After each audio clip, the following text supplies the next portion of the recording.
Hello and welcome to another episode of TJ's Stats. My name is Tim. Today's player we're going to analyze is LaTroy Hawkins, a right-handed pitcher. So let's dive in. We'll go through the bio, go through what looks to be a lot of jerseys and numbers that he wore. We'll go through all that, and you guys know the gig at this point. We're just going to go through his stats and just talk about today, LaTroy Hawkins. So like I said, he's pitcher, right-handed thrower, right-handed batter, but for pitchers, we know that doesn't really matter. Born in 1972. He's about 50 now. He's born in Indiana. Looks like he was a draft pick of the Minnesota Twins in the 7th round of the 1991 MLB June Amateur Draft. Out of high school, it looks like Westside High School. Looks like he debuted about 4 years later. April 29th, 1995, at age 22. And it looks like he had a rough one. 1 2/3 innings pitched, 7 hits, no strikeouts, no walks, 7 earned runs, and got the loss. And it looks like he finished his career 20 years later on October 3rd at age 42, going on 43. And it looks like it was against the Tampa Bay Rays. Looks like he got an out, no hits, no walks, no strikeouts, no earned runs. Looks like he just got an out and they ended on a high note. That's always good to see. Looks like he exceeded the rookie status in 96, so he must have not played very long in 95, but we'll get to that. Cool. Let's dive into some of his WAR and some of these other stats down here. So 17.8 wins above replacement, not a whole lot. 75 wins, 94 losses. So it sounds like he was on the wrong side of games more times than not. 4.31 earned run average, pitched over 1,000 games. Started 98 of them. So it looks like, and this is what I thought going into this. He was a relief pitcher for the majority of his career. 127 saves. That's nothing to sneeze at. A little over 1,460 innings pitched, nearly 1,000 strikeouts, and a 1.406 career WAR. Now let's have some fun and look at the jerseys he's got over here. So it looks like played for the Twins for a while, and then the Chicago Cubs. Looks like he was able to stick with 32 for a while, and then the Giants, and the Baltimore Orioles. Okay, so it looks like he got to go back to his number 32. So that's interesting. I don't know if the player got traded or whatnot. That's interesting. Colorado Rockies for 8 years. So that explains some of the swelled up earned run average. New York Yankees for a season. Houston Astros for a couple of years. Milwaukee. The Angels of Anaheim. The Mets. And it looks like he concluded it in Toronto. So he played all over the place. Kind of a journeyman reliever, if you will. So let's scroll down, look at some more of his stats. Okay, let's see. Wow. So right off the bat, I'm seeing a good 2000, a good 2001. Man, get out of here.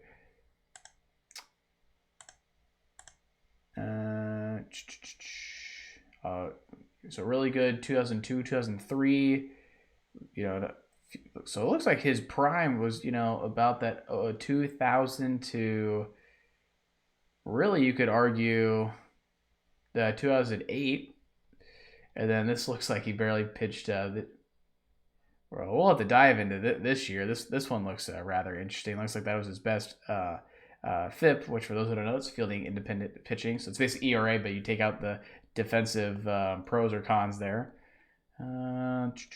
Keep going down. Yeah, okay. It looks like towards the end of his career, he was getting kind of up there in age, and things started kind of getting a little south there. But let's dive into some more numbers there. So just looking at the stats, it looks like the only bolded number led the league in earned runs allowed. So in 33 starts, he did have a complete game. Yeah, that's a lot of runs. 6.66 ERA. That would explain that, right? Okay. Strikeouts. Looks like he was, not really much of a strikeout guy. Looks like he capped out. He had a couple of years where he was 10 Ks per nine. So he had a couple of seasons up there where he got his strikeouts, but that wasn't really his thing. Let's see. Looking more of his career numbers. Yeah, 106 ERA plus there. Yeah, WHIP, we already covered that.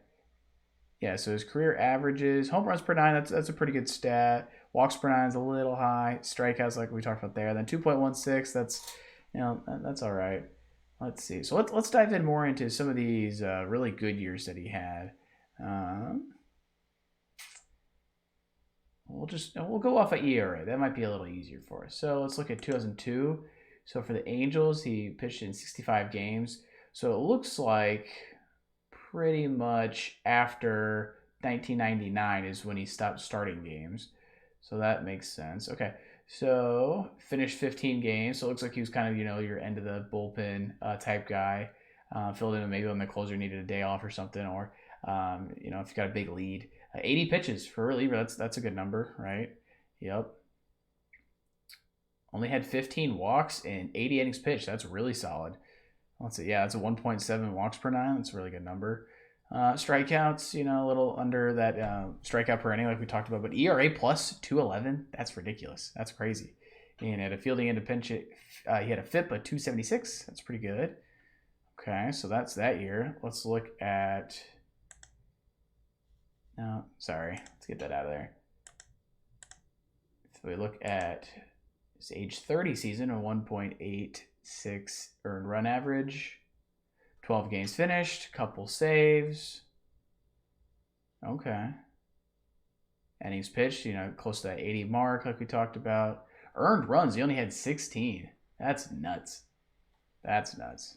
Well, that explains that. The hits per nine are kind of there, but that's all right. Home runs per nine were really low. That's really good. Strikeout to walk ratio, just briefly look at it, looks like that was towards the top of his career norms there. So that's really cool. What else do we see here? Okay, let's go look at saves real quick. Okay, so it looks like... Wow, so if you look at his ages here, it's kind of all over the place when he had his most saves. So the most saves he had was 28. So it looks like he was a closer. Looks like he was a closer for the Twins in 2001. 51.1 innings pitched. An ERA plus 76. So he got 28 saves, but gave up a lot of runs in the process. Yikes. Whips, that's real high. Hits per nine is high. Yeah. Okay. Let's see. Okay, so this year looks like a much better closer when he had 25 saves in 2004 for the Chicago Cubs. 2.63 ERA, 3.54 FIP. Okay, so his numbers were a little deceiving there. 1.68 ERA plus. That's real solid. Strikeouts 69 compared to 82 innings pitched. See, I'm getting a very ground ball heavy vibes from LaTroy Hawkins here. Okay. Yep. So he had three seasons with 20 plus saves. He had 6 overall with double digits. So that's solid. Let's go back to this. So looking at ERA plus, his best overall season. Let's look at this 9.99. That's kind of an outlier there. So 24 games pitched, finished 21 innings, 1 earned run. Wow. Dang. Oh, okay, that makes sense. That's part of a split season. Okay, let's look at 2008 as a whole. Okay, so it looks like he came over maybe as like a deadline piece. It was just lights out down the stretch for the Astros there. So that makes a lot more sense. Okay. I was going to say a 9.99 ERA plus for a whole year. That's like ridiculous. That would have had to, like a 1.47 if he had finished the year, he would have gotten some Cy Young votes. That's crazy. Okay. So then in terms of looking at entire seasons, let's see if we can find his best year overall. Let's see. It looks like that 2.44 is the best one I'm seeing. Yeah, okay. So the 2.44, let's take a look at that. Nope. I just want this. Okay, so for the Twins, 1.86 ERA, he had 2.38 FIP. That's solid. 74 games. That's a very good workload there. 77.1 innings pitched. So occasionally he'd go more than your traditional 3 outs. 69 hits, 16 earned runs, less walks than earned runs, 75 Ks. Okay. That looks to be towards the top in terms of years he didn't start, because there's a couple triple digits there. Nice. ERA plus, we already talked about that. Hits per nine was kind of elevated, but home runs per 90 limited. Walks were down. That's good. Strikeouts, that's one of his higher ratios. 5 strikeout to walk ratio. That's really solid. We really like seeing that. Okay. Okay, I think I have word vomited enough stats for you guys. So let's go down. Let's see how some crazy trades he was part of. Yeah, so these are some advanced stats. We don't really need to spend a lot of time there. It looks like his highest wins above replacement was 3.1. Again, the 2003 season with the Twins, not really surprised there based on what we've already covered. Okay, yeah, let's look at ground ball percentages. We'll look at that here. Yeah, okay, so I'm seeing, looks like his better seasons were, traditionally 35, 45-ish percent. Looks like he had a, oh, wow, okay, this one makes a lot of sense. So in 2007, he had a 61.1 ground ball percentage rate. So he went to Colorado in 2007. Is that his only year there? No, he had 3 years in Colorado. Okay. Yeah, okay. So it looks like in his first stint in Colorado, he went in there going, okay, if I put it in the air, it's out of the park, so I'm going to have to keep it on the ground. So that's a veteran presence there at age 34, realizing that. So that's smart. Yeah, ground ball to fly ball ratio, that's like his highest there, one of his highest there. Yep. Cool. Moving on. Oh, yeah, let's look at some postseason numbers. Okay. So he was in the playoffs a fair amount of times. Okay. So 2007, when the Rockies got to the World Series and lost to Boston, as we can see there. Yeah, one game against the Phillies. Had a pretty solid ending there. Looks like he had really solid couple of games against Arizona in the championship series. And then the Boston series, he finished the 2 games he was in. On 1 run, I mean, that's solid, right? It's got the whip 1 or below, hits per 9. Okay, so I mean, they're not, he wasn't used like every game or anything, but that's there. And in 2011, helped beat the Diamondbacks in 2011 in the division series. He pitched a game there. Actually faced my Cardinals for 3 games. I should remember this in 2011. That series went 6 games if I remember correctly. So he pitched in half of those. Okay, and he was solid. Didn't allow any runs. So that's solid. And then finished his playoff experience pitching for the Toronto Blue Jays 2015. Beat the Rangers. Looks like he got scuffed up there in 1 outing. He started. Okay, no, that was 1 game. I'm sorry. I thought that was a game started. I was gonna say that would have been weird. Okay, so it looks like he got roughed up 1 game there and got really roughed up in 2 games when they lost to the Royals in 2015 before the Royals went on to beat the Giants. Or I'm sorry, that's the year they. 14 they lost to the Giants that year. They beat the Mets. Okay, so overall not great numbers in the playoffs, but really it looks like that in the ALCS getting roughed up a few times is really what cost them there. Oh, let's look at batting. Why not? Let's see. He had standard batting. He didn't have a single hit and 8 at-bats. Yeah, I mean, given that he was mostly a reliever, that's not really surprising when he was a starter in the AL before. So, not really a whole lot of opportunities there. So, didn't really help anybody with his bat there. Okay. Move fast batting. Fielding, we don't want to look at that. We don't really care. I could ignore that. Okay, let's look at some of these appearances on leaderboard stuff, and then we'll go into trades and whatnot, and then we'll just kind of wrap it up from there. Hall of Fame. Okay, so 2021 he was eligible. He was below that 5% threshold, so he was a one and done there. Games played. Wow, 10th all time for pitchers in a number of appearances. That's interesting. 74 top 5 in games pitched in 2003. Yeah, north of that 70 number. That's usually pretty good for a veteran or reliever, or just a solid workhorse in the bullpen. It was top 10 in saves 2001. It was one of his higher save seasons, like we talked about. 2 seasons of top 10 for games started. That's awesome. And 127 career saves, like we talked about. That's 119th. Wow, earned most runs allowed. We already looked at that. Win probably added. Okay, so 2003 was, as we've seen through stats and a bunch of the things here, 2003 was one of his awesome years. And then double plays turned as a pitcher. Okay, 1998, so led the league with 5. There we go. Fielding percentage, he had a perfect fielding percentage in that same 98 season. Oh, wow. He had 5 seasons where, let's see. Wow, so 5 times he was the top 10 and oldest. So nationally in 14 and 15, he was the oldest player. And then in the AL, he was the oldest there as well. Second oldest in 2013. 2013, who would have been older than him? Would that have been Mariano Rivera? Might have been Mariano Rivera.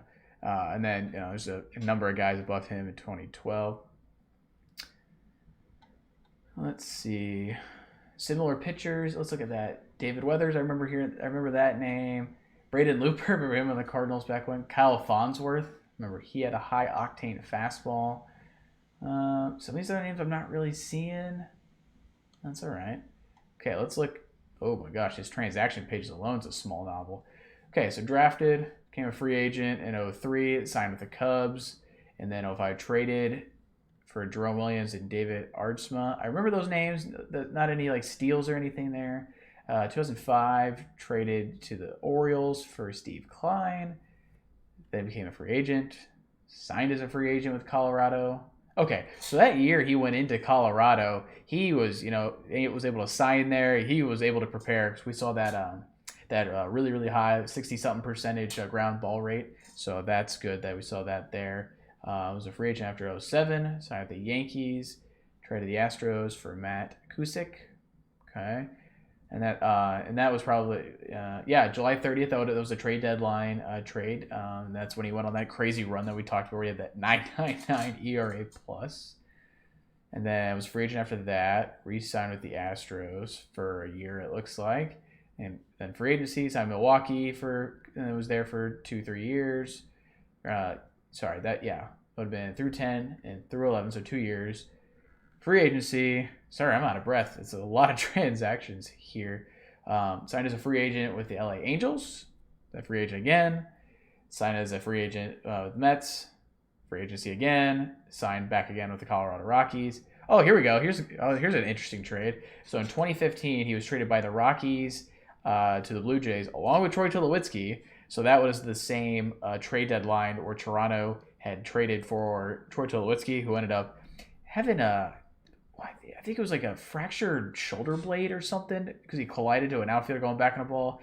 Troy Tulowitzki, that may be a player we'll have to do another episode on. One of the guys who probably would have been on the Hall of Fame if he could stay healthy.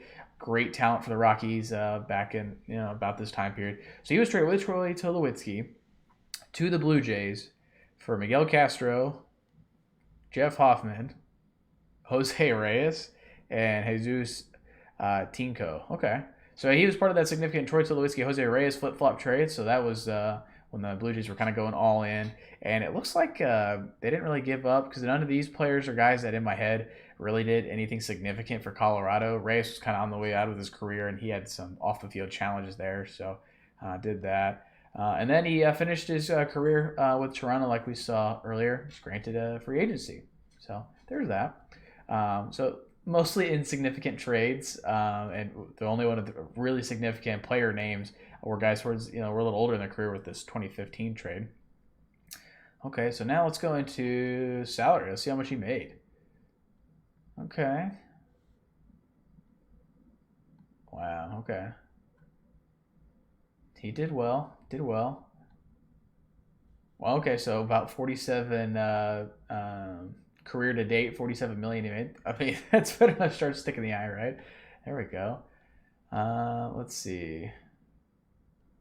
Is there anything else here we want to take a look at? 21 seasons, that's awesome. He was a pitcher, we talked about that. Just got a Twitter account if you guys want to go check that out. There you go. Well, cool. And that brings us to the end of the page. So I'll bring us back up to the top here, nice and slow, so I don't make anybody go dizzy.